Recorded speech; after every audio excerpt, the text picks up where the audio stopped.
Hey guys, Dreadnought here. Welcome to Phantom Forces Breakdown. This is a new series I'm going to be doing where I take a certain aspect of Phantom Forces and break it down for you. I'm going to be doing this type of video with other games as well, but this first video is focusing on the VCOG 6x scope and using it on automatic weapons. Now, this is a rather unusual idea, and I haven't seen this done very much by anyone else, but I thought that it would be a good idea to try it out. This video will break down what I found about using the VCOG on an automatic weapon, and the way you can make the most out of that setup. I hope you enjoy the video. Using this setup, I found the most success on medium-sized maps like mall construction, warehouse, and highway lot. This is probably because automatic weapons quickly lose their accuracy over very long ranges like those found on Crane Site or Desert Storm, and it makes it more difficult for you to consistently land shots while firing in fully automatic. However, I have found that when using the VCOG in close or medium range, magnification causes enemies to appear quite large in your reticle, which makes it easy to target them and keep your gun on target while firing. One disadvantage of the high magnification scope in a close range environment is that it is difficult to target enemies who are moving at a fast pace across your screen.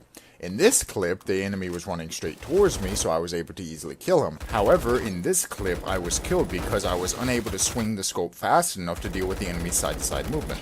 The VCOG is really only good at targeting enemies who are standing still or who are not moving very fast, or who are moving away or towards you. Outside of close range, the VCOG is naturally more effective than other sights that are better at close range, such as red dot sights. This is shown in these next few clips where I am able to target an enemy who is relatively far away and is often behind cover and consistently hit them. This is less possible with a red dot sight because of the lack of magnification. Furthermore, the magnification makes it possible to actually see enemies at an extended range, which is not always possible without spotting because of the way lighting works in Phantom Forces. An important aspect of using this setup, however, is picking the right attachments that will minimize recoil for whatever weapon you're choosing to use. Because the VCOG is magnified, using a gun with high recoil will cause your aim to go drastically off if firing in fully automatic.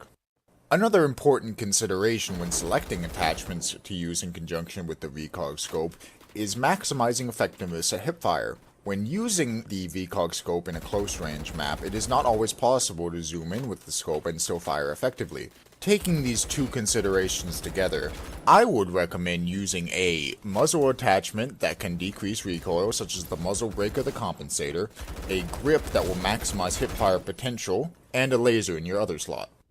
The most effective way to use this sort of setup is to try and seek medium range engagements where you can outrange people who are using close range sights and be able to still accurately hit them in fully automatic fire, but aren't so far away that the recoil of the gun becomes unmanageable. Furthermore, if you are pushed into a close range environment, you should be prepared to hipfire extensively because of the limitations of using the VCOG scope at point blank range. This is perhaps best illustrated by this clip, where the enemy ran right past me and I had to spin around ballerina style and kill him with the last bullet. With regards to weapon selection, this type of setup can be used on practically any automatic weapon.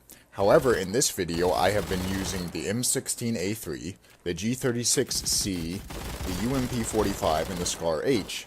I find these weapons to have manageable recoil and to be accurate at medium range, which is very important when using this setup. However, if you have a gun that you feel has manageable recoil and is relatively accurate at medium range, or if you're not sure because you don't usually seek medium range engagement, I encourage you to try the VCOG scope on that weapon. Rather unusually, I found that the G36C and the UMP45 were rather effective when using this setup, even in comparison to using them with iron sights, which is what I normally do. I believe this is because I was able to use the guns out to a farther distance than is normally possible with the iron sights. I was also able to knife this RPK abuser in the back when he tried to hide from me after I shot him. Because of this, even if you're using a weapon that you would traditionally think would only be good in close quarters, I recommend you try it out with the VCOG and see if it is good at medium range when using that setup. In conclusion, the VCOG is actually rather effective on automatic weapons, which was somewhat surprising for me. I recommend you try it out for yourself if you think that you want to seek more medium range engagements and have more accuracy when engaging enemies who are far away or behind cover. Well, that's my analysis of using the VCOG scope on automatic weapons. It's surprisingly effective. I'd like to thank you for watching this video, and I hope you did enjoy it. If you did enjoy the video, I would very much appreciate it if you could drop it a like, and possibly to subscribe. I'm already close to reaching 15 subscribers, which is very impressive for me. To thank you guys, here's a bonus clip of me taking out a guy abusing the M60 with a suppressed M9 with a VCOG scope. So thank you very much for watching, and I hope you did enjoy it. I'll see you next time.